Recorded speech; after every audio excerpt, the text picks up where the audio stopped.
저는 신장과 뇌를 튼튼하게 하려고 매일 이 약을 먹어요. 형 씨, 최근에 뭘 드시거나 다른 약 드신 거 있으세요? 너무 약해 보이세요. 영양제를 너무 남용했어요. 그것은 몸을 부식시키는 독이 될 수 있습니다. 위 질문들 중 하나라도 당신이 그렇다고 고개를 끄덕였다면 잠시만 시간을 내서 이 내용을 끝까지 들어주시길 부탁드립니다. 55세에서 75세 사이에 많은 한국 분들도 괜찮겠지, 별일 아니겠지라고 생각하다가 너무 늦게 알아차렸습니다. 어제보다 더 불렀 내가. 눈도 그래 하고 발목도 왜 이럴까고? 대한신장학회 자료에 따르면 투석을 시작한 사람들의 60% 이상이 자신의 신장이 나빠지고 있었다는 사실을 전혀 알지 못했다고 합니다. 그 이유는 초기 신장 이상 증상이 너무 조용하기 때문입니다. 소변 거품, 가벼운 부기, 계속되는 피로감, 밤중에 여러 번 소변을 보는 것, 이런 신호들이 아무렇지 않은 듯 지나가지만 사실은 신장이 보내는 가장 초기의 경고입니다. 진통제만 먹으면 허리가 더 아파지네. 왜 이러지? 나쁜 소식은 신장은 기능의 80%가 망가져도 거의 아무 느낌이 없다는 것입니다. 하지만 좋은 소식도 있습니다. 조기에 발견하고 생활 습관 몇 가지만 바꿔도 평생 투석을 피할 수 있다는 것입니다. 요즘 좀 피고하고 밤에 소변을 자주 봐요. 눈도 부은 것 같고요. 따님이 모시고 왔을 때 박 어르신은 그저 요즘 조금 피곤하다. 밤에 소변 보러 자주 깨게 된다. 발목이 예전보다 좀 더 붓는 것 같다. 라고만 말씀하셨습니다. 겉으로 들으면 별일 아닌 증상들입니다. 한국의 많은 어르신들이 흔히 겪는 모습이니까요. 하지만 제가 조금 더 자세히 여쭤보자 아침 첫 소변에 맥주 거품처럼 거품이 생기고 잘 사라지지 않는다고 하셨습니다. 그 말을 듣는 순간 저는 즉시 검사를 해야겠다고 판단했습니다. 전 전혀 몰랐어요. 다리가 붓는 건 그냥 많이 걸어서 그런 줄만 알았는데 박 어르신이 가장 놀랐던 점은 이것이었습니다. 전혀 몰랐어요. 그냥 많이 걸어서 다리가 붓는 줄만 알았죠. 생활 습관을 하나씩 살펴보니 세 가지 문제가 있었습니다. 무릎 통증 때문에 거의 매일 진통제를 드시고 있었고 가장 좋아하는 음식이 짠! 김치찜과 진한 된장국이었고 물도 몸이 필요해서가 아니라 건강하려면 많이 마셔야 한다는 생각으로 과하게 마시고 계셨던 겁니다. 손바닥이랑 발바닥이 너무 가려요. 예. 밤에도 잠을 못 자겠어요. 저는 박 어르신께 소금 섭취를 줄이고 진통제 사용을 최소화하고 아침마다 소변 거품을 체크하며 몸이 필요로 하는 만큼만 물을 마시도록 습관을 하나씩 바로잡아 드렸습니다. 3달 후 신장 수치는 안정 범위로 돌아왔고 소변 속 단백질도 크게 줄었습니다. 박 어르신은 조용히 말씀하셨습니다. 이걸 좀 더 일찍 알았더라면 바로 이런 사례들이 제가 오늘 당신께 분명히 말씀드리려는 이유입니다. 신장은 아프다고 외치지 않습니다. 그저 작은 신호만 보낼 뿐입니다. 그리고 그 신호를 놓치면 돌이킬 수 없는 대가를 치르게 됩니다. 손바닥이랑 발바닥이 너무 가려요. 예. 밤에도 잠을 못 자겠어요. 이것도 신장이 보내는 중요한 신호입니다. 이제 다음 내용에서 저는 박종수 어르신뿐 아니라 수백 명의 한국 중 장년층이 신장 건강을 회복하는데 실제로 도움이 되었던 방법들을 정확히 알려드리겠습니다. 90%의 사람들이 놓치는 대로 신부전 초기 신호들, 특히 소변 거품, 다리 부종, 이유 없는 피로, 소변색 변화, 집에 있는 약 중 신장을 조용히 망가뜨릴 수 있는 4가지 약물 그룹과 위험하지 않게 사용하는 법, 한국인이 매일 먹는 음식 중 신장을 빠르게, 약하게 만드는 5가지 식품과 그대로 맛있게 먹을 수 있는 간단한 대체법, 10초면 할 수 있는 집에서 하는 신장자가 체크법, 48주 안에 신장 기능을 안정시키는 작은 생활 변화들. 이 모든 내용은 매우 현실적이고 누구나 쉽게 실천할 수 있으며 한국 중 장년층의 식습관에 딱 맞게 구성되어 있습니다. 왜 이러지? 감기약만 먹었는데 혈압이 갑자기 이렇게 오르다니게. 영상을 끝까지 보세요. 왜냐하면 저는 마지막에 아침 첫 소변에서 반드시 확인해야 하는 단 하나의 신호를 알려드릴 것입니다. 그 신호만 잘 챙겨도 투석을 피할 수 있습니다. 그리고 올바르게 실천하면 앞으로도 오랫동안 신장을 지킬 수 있고 건강하게 움직이며 자유롭게 생활하고 손주들과 함께 시간을 보낼 수 있습니다. 반대로 이 투석을 시작하게 되면 평생 주 3회 한 번에 4시간씩 기계 앞에 앉아 있어야 합니다. 그래서 오늘 내용이 당신의 남은 삶을 바꿀 수도 있습니다. 이게 매력이야. 소변색이 왜 이렇게 진하고 냄새도 심하지가? 이 내용이 필요하다고 느껴지신다면 좋아요와 구독을 눌러주세요. 제가 앞으로 이어서 설명드릴 가장 중요한 부분들을 놓치지 않도록 하기 위해서입니다. 이 내용들은 당신의 건강은 물론 부모님과 가족의 건강까지 완전히 바꿔놓을 수 있습니다. 그리고 앞부분에서 스스로에게서 익숙한 증상을 발견하셨다면 지금부터가 특히 중요합니다. 왜냐하면 이제 신장이 보내는 초기 신호 하나하나가 무엇을 의미하는지, 그리고 왜 한국의 많은 어르신들이 이 신호들을 가장 쉽게 지나쳐버리는지 그 이유를 설명드릴 것이기 때문입니다. 숨이 너무 차요. 누우면 더 못 쉬겠어요. 가장 먼저 기억해야 할 것이 있습니다. 신장은 아프다고 말할 줄 모릅니다. 위처럼 쥐어짜는 통증도 없고 무릎처럼 날카롭게 쑤시지도 않습니다. 신장은 그저 아주 작은 변화로만 조용히 말을 걸 뿐입니다. 그리고 그 변화가 너무 미세해서 많은 분들이 그저 나이 들어서 그렇겠지 라고 가볍게 넘겨버립니다. 뭐라고요? 잘 모르겠어요.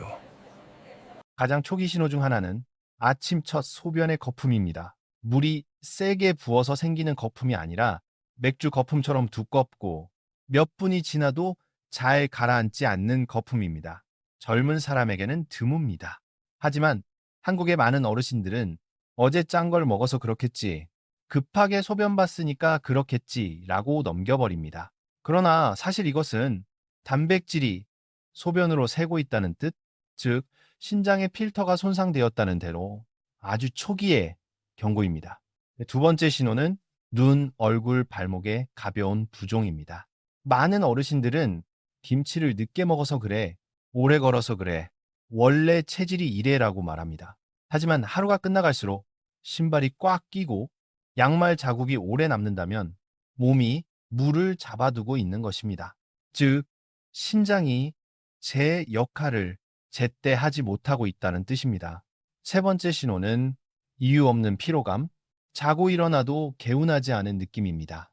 많은 분들이 나이가 들어서 그렇지라고 말하지만 신장이 잘 걸러내지 못하면 노폐물이 피에 쌓여 몸이 무겁고 마치 술 마신 다음 날처럼 둔해집니다. 네 번째 신호는 밤에 화장실을 자주 가는 것.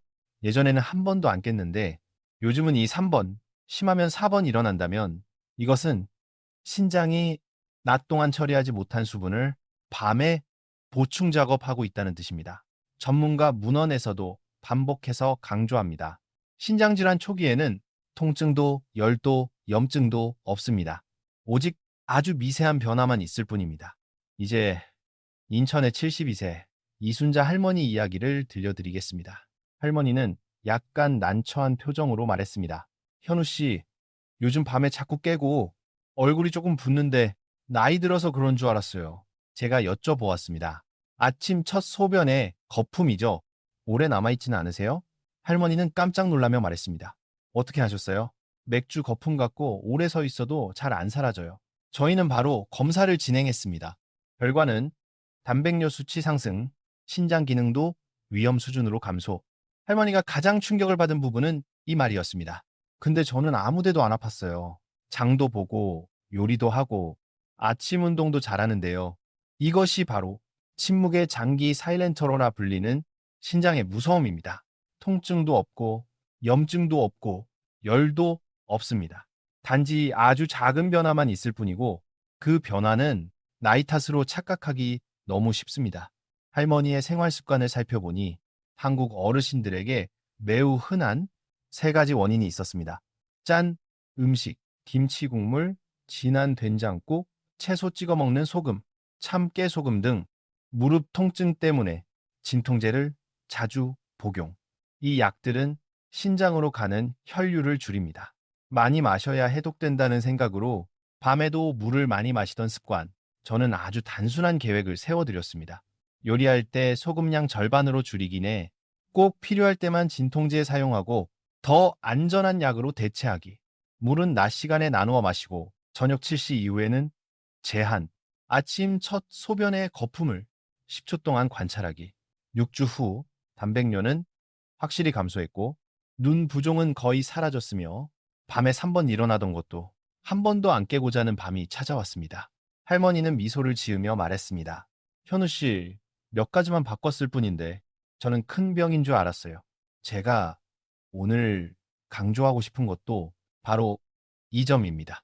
신장은 충분히 빨리 알아차리고 제대로 행동하기만 하면 얼마든지 좋아질 수 있습니다. 왜 저는 특히 한국의 어르신들에게 이 부분을 강하게 강조할까요? 그 이유는 바로 이 세 가지 특성 때문입니다. 전통적으로 짠 식습관, 김치, 된장, 생선조림, 라면 등 신장에게 큰 부담을 줍니다. 참다 보면 낫겠지라는 인내 습관. 많은 어르신들은 병원을 늦게 찾습니다. 하지만 신장 기능 저하는 절대 노화 현상이 아닙니다. 삼자전 진통제 사용, 아이바프로펜, 키토프로펜 등을 매일같이 복용하는 분들이 많지만 이 약들은 신장 혈류를 감소시켜 기능 저하를 촉진합니다. 이 세 가지가 겹치며 지난 10년 동안 한국의 투석 환자가 급증했습니다. 다음 내용에서는 이 한국 가정이라면 거의 모두 가지고 있는 신장을 조용히 망가뜨리는 4가지 약과 정확하고 안전한 복용법을 알려드리겠습니다. 이 부분을 알고 있는 것만으로도 당신은 신장을 스스로 지킬 수 있고 불필요한 위험을 크게 줄일 수 있습니다. 그리고 지금 이 영상을 여기까지 보고 계시다는 것은 당신이 자신의 건강 그리고 가족의 건강을 진심으로 지키고 싶다는 뜻입니다. 그렇다면 이 다음 내용은 더더욱 놓치지 마십시오. 앞부분에서 말씀드렸듯이 한국의 많은 어르신들은 아주 작은 변화를 그냥 나이 탓이라 여기며 신장에 무리를 주는 경우가 많습니다. 하지만 더 심각한 이유가 하나 있습니다. 바로 약입니다. 대부분의 가정에는 진통제, 감기약, 소화제, 혈압약 등이 있는데 그중 적지 않은 약들이 신장을 매일 조금씩 닳게 만들 수 있습니다. 첫 번째로 말씀드릴 약은 진통 소염제입니다. 무릎, 허리, 어깨, 통증 때문에 많은 분들이 매일처럼 복용하는 약들, 아이부프로펜, 키토프로펜, 에네이프록센 같은 익숙한 이름들이 모두 여기에 포함됩니다. 이 약들의 공통된 작용은 신장으로 가는 혈류를 줄인다는 것입니다. 하루 이틀 먹는 건 문제가 되지 않습니다. 하지만 매일 복용하면 신장은 마치 좁아진 관을 통해 물을 거르는 것처럼 과부하가 쌓이다 결국 약해집니다. 저는 74세 최영자 할머니를 기억합니다. 무릎이 나무처럼 굳었다라고 하시며 진통제를 3개월 동안 거의 매일 드셨습니다. 발이 붓기 시작했을 때도 그저 날이 추워서 그렇다고 생각하셨죠. 하지만 검사 결과 신장 기능은 45%밖에 남지 않았습니다. 할머니는 울먹이며 말씀하셨습니다. 현우 씨, 약국에서 산 약이니까 안전한 줄 알았어요. 저는 조용히 설명해 드렸습니다. 약이 나쁜 게 아니라 사용법이 잘못된 것이라고. 어르신들에게는 더 약한 진통제를 우선 사용하고 정말 필요할 때만 복용해야 하며 습관적으로 먹어서는 안 됩니다. 두 번째는 항생제입니다. 한국에서는 목이 아프거나 조금만 기침이 나도 항생제를 요구하거나 집에 남아있던 약을 꺼내 먹는 경우가 많습니다. 하지만 항생제의 대부분은 신장을 통해 배출됩니다. 물을 충분히 마시지 않으면 약이 신장 안에 침전물처럼 남아 자극을 일으킬 수 있습니다. 약을 몇 모금 물로 삼키는 습관은 매우 위험합니다. 광주의 김모 학생도 그랬습니다. 가벼운 인후염인데 빨리 낫고 싶다며 강한 항생제를 받았고 물을 거의 마시지 않았습니다. 결과는 소변량 감소, 옆구리 묵직한 통증. 검사에서는 약 성분이 신장을 자극한 것으로 나타났습니다. 하지만 단 한 가지, 약 복용 시 한 컵의 물을 꼭 마시는 것. 이것만으로도 신장을 충분히 보호할 수 있습니다. 세 번째는 조영제 CT 검사입니다. 많은 어르신들이 이 위험성을 전혀 모릅니다. CT를 찍기 전에는 금식하고 물도 적게 마시는데, 즉 몸이 이미 탈수 상태입니다. 이때 조영제가 신장으로 바로 들어가면 마른 필터에 걸쭉한 시럽을 붓는 것과 같습니다. 특히 고혈압 당뇨가 있는 어르신은 신장 손상 위험이 크게 증가합니다. 69세 장문수 어르신도 그랬습니다. 간 검사를 위한 조영제 CT 후 이틀 만에 소변이 줄고 다리가 붓기 시작했습니다. 의사는 급성 신장 손상이라고 진단했습니다. 다행히 빨리 발견되어 회복할 수 있었습니다. 그래서 저는 항상 말합니다. CT 찍기 전에 제 신장은 괜찮은가요? 라고 꼭 물으세요.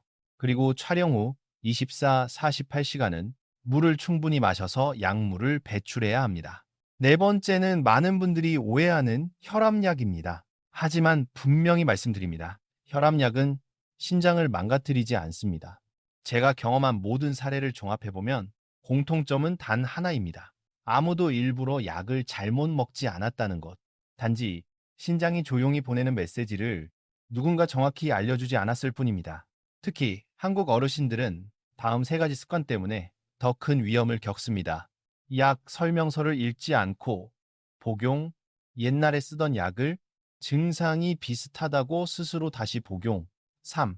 처방전 없이 살 수 있는 약은 안전하다고 믿는 습관. 하지만 신장은 그 약이 어디서 왔는지 신경 쓰지 않습니다. 오직 얼마나 많은 독성을 처리해야 하는가만 문제입니다. 이제 다음 내용에서는 약보다 더 자주, 더 빠르게 신장을 약하게 만드는 것. 바로 한국인이 매일 먹는 5가지 식품에 대해 이야기하겠습니다. 특히 짠 김치, 진한 된장국, 라면, 붉은 육류, 가공식품들은 신장을 빠르게 지치게 만듭니다. 이 5가지 식품을 제대로 이해하고 정확한 대체법을 알게 되면 단 몇 주 만에 신장 부담의 절반 이상을 줄일 수 있습니다. 앞부분에서 잘못된 약 사용이 신장을 약하게 만들 수 있다는 이야기를 드렸습니다. 하지만 더 위험하고 한국에서 훨씬 흔한 원인이 있습니다. 바로 음식입니다. 하루 3끼를 잘못 먹으면 신장은 평생 2배로 일해야 합니다. 가장 먼저 말씀드릴 음식은 소금입니다. 김치, 된장, 생선조림, 김치찌개, 장조림, 한국인의 식탁에서 빠지지 않는 음식들입니다. 많은 어르신들은 말합니다. 안 짜면 맛이 없어. 하지만 소금은 신장의 1번적입니다. 짜게 먹으면 몸은 물을 붙잡아 두고 혈압이 오르고 신장의 혈관은 계속 팽창해 스트레스를 받습니다. 많은 분들은 말하죠. 나는 평생 이렇게 먹어왔는데 괜찮아. 하지만 30살의 신장과 70살의 신장은 다릅니다. 나이가 들면 신장은 더 이상 예전처럼 많은 소금을 견딜 수 없습니다. 해결법은 아주 간단합니다. 소금을 절반으로 줄이고 대신 마늘, 파, 깨, 청양고추, 참기름 등으로 맛을 보완하면 됩니다. 2주만 지나면 혀가 자연스럽게 적응합니다. 두 번째 위험한 음식은 라면입니다. 한국인의 마음의 위로 음식이지만 라면 한 봉지의 나트륨은 하루 권장량을 거의 다 채웁니다. 라면 국물 한 그릇에는 무려 5, 6듀의 소금이 들어 있습니다. 여기에 김치까지 곁들이면 신장은 사실상 비상근무를 해야 합니다. 혼자 사는 어르신들은 편해서 라면을 자주 드시는데 그것이 신장을 더 빨리 약하게 만드는 이유입니다. 먹고 싶다면 스프 절반만 사용하고 야채를 넣고